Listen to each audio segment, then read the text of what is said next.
Hi guys, good morning. कैसे हैं आप? भगवान की कृपा से आप अच्छे होंगे। मैं भी अच्छी हूँ और भगवान से आपके लिए नेक चाहती हूँ। तो गाइस, कल हम भागवत में गए और भागवत में जाकर हमने जो शुरू में व्यास जी प्रवचन देते हैं, आप उसका लाइव देखिए।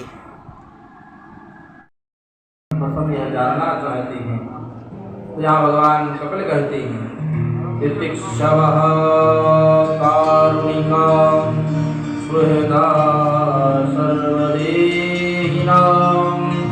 अजातशत्रवः शान्ता साधवा साधुषिणः। संत वह है जो सभी दुखों को सहन करने की उसके अंदर क्षमता है। कारुणिक जो अपने दुख से दुखी नहीं है, तो दूसरे के दुख से दुखी हो जाता है, वो संत का लक्षण है। और तीसरा लक्षण है स्वेदा सर्वदेहिनाम, सारे संसार को अपना समझने वाला। निज प्रभु नहीं देखहि जगत तो कहीं सन करहि विरोध, सारे संसार को अपना समझने वाला हो, ये तीसरा लक्षण है।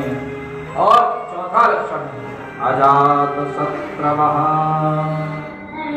जिसका कोई शत्रु नहीं है वो अजात शत्रु। और शांत, जिसके पास जाने से आपको शांति मिल जाए, जो स्वयं भी शांत रहता हो और जिसके पास आप जाएं तो आपको भी शांति मिल जाए, ये संत का लक्षण है। इसलिए बाबा तुलसी भी कहते हैं कि संत के कितने लक्षण हैं कि सुनि मुनि संतन के गुण कहूं, जिनते मैं उनके बस रहूं। सट विकार जित अनग अकामा, अचल अकंचन सुखी सुख धाम।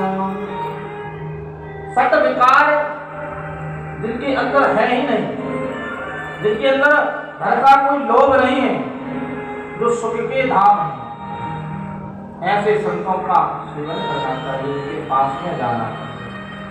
ओ वरणे मुख एक तुलसी महिमा संत की, और जिनके विमल से सुमहेश न कहीं। अगर ऐसे संत आपको मिल जाए, ऐसे संतों की कीर्ति का हम वर्णन नहीं कर। तो गाइस, अब आपने गुरुजी के प्रवचन देखे सुने, आपको कितना अच्छा लगा होगा। ऐसे ही हम भी वहाँ पर जाते हैं तो हमें बहुत अच्छा लगता है, बहुत आनंद आता है। तो गाइस, अब आगे भी हम उनके जो प्रवचन देखने के बाद जो बीच में अच्छे अच्छे भजन सुनाते हैं, तो आप एक अच्छे से भजन का लाइव देखिए।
आपने देखा भजन सुनने में गाइस सबको कितना आनंद आता है और सब इतने भाव विभोर हो जाते हैं, अपनी सुध बुध खो बैठते हैं और बहुत ही आनंद आता है।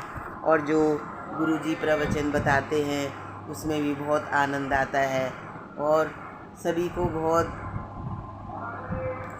बहुत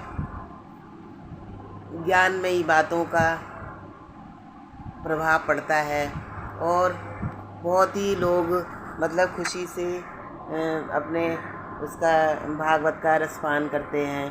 तो गाइज़ आप आगे देखिए, लेडीज़ें भी जब इतना अच्छा भाव विभोर हो जाती है, उनके भजन में इतना आनंद आती हैं तो वो अपने आप को रोक नहीं पाती।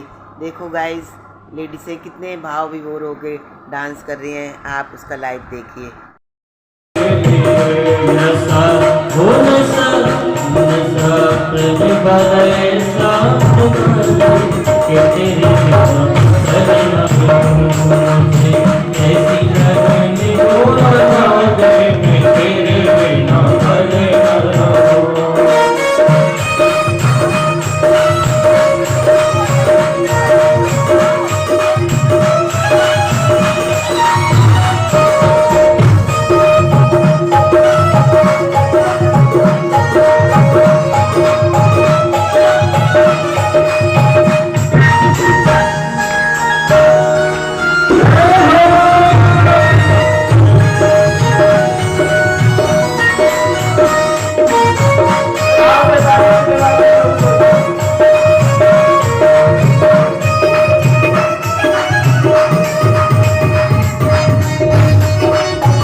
गाइज़ आपने डांस देखा और भजन सुना, आपको कितना अच्छा लगा होगा।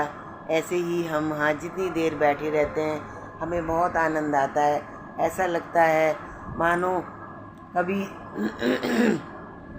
भागवत का विराम ही ना हो और हम भागवत सुनते रहें और व्यास जी सुनाते रहें। हालांकि इतनी देर बैठे बैठे थकावट होती है, लेकिन फिर भी मन यही करता है कि ऐसे दिन रोज़ रोज़ नहीं आते। ये तो बड़े भाग्य से भागवत सुनने को मिलती है। कहते हैं व्यास जी बताते हैं, कहते हैं हमारे करोड़ों जन्मों का पुण्य उदय होता है तब हमें ये भागवत सुनने को मिलती है। तो गाइज़ इसीलिए हम सोचते हैं शायद हमारा भाग्य उदय हुआ हो तो हमें ये भागवत को छोड़नी नहीं चाहिए। इसीलिए हम इतनी थकान हो जाती है, काम करते करते दोपहर हो जाती, दोपहर में वहाँ चले जाते हैं और वहाँ पे 8 बज जाते हैं आते आते, और फिर घर पे आके घर का भी काम होता है। ऐसे थके चूर हो जाते हैं कि सोने के बाद पता ही नहीं चलता हम कहाँ चले गए। तो गाइस ये दिन ऐसे बीतते हैं हमारे जैसे कि इतने बिजी कि पता ही नहीं चलता कब सुबह हुई, कब शाम हुई, कब रात हो गई और कब हम सो गए, इतने बिजी हो जाते हैं। तो गाइस मैं अपना ब्लॉग यहीं समाप्त करती हूँ और प्लीज़ आपको अच्छा लगे तो लाइक कीजिए, सब्सक्राइब कीजिए, कमेंट कीजिए, शेयर कीजिए। जय श्री श्याम, जय श्री राधे।